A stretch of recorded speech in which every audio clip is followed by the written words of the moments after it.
বিগত দিনে সে আন্দোলন সংগ্রামে ছিল না বা হামলা মামলার শিকার হয় নাই, যে কারণে আসলে তারা উপলব্ধি করতে পারছে না।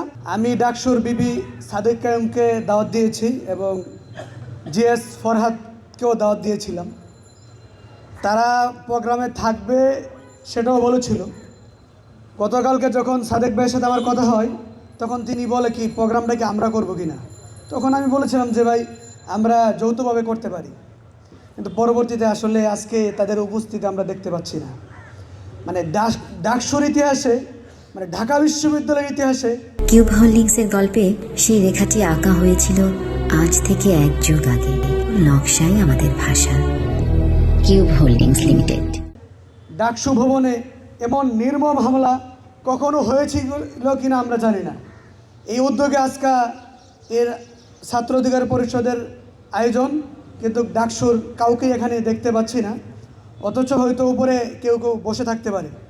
আসলে যে বিগত দিনের যে আন্দোলন সংগ্রামের যে স্পিরিট বা আমরা আসলে কী ধরনের মধ্য দিয়ে আয়োজন করেছিলাম সেটা আসলে তারা আসলে উপলব্ধি করার কথা না, কারণ তারা তো আসলে বিগত দিনে সে আন্দোলন সংগ্রামে ছিল না বা হামলা মামলার শিকার হয় নাই, যে কারণে আসলে তারা উপলব্ধি করতে পারছে না যে 2019 সালের যে ডাকসু হামলা, সে হামলাটা কতটা নির্মম ছিল।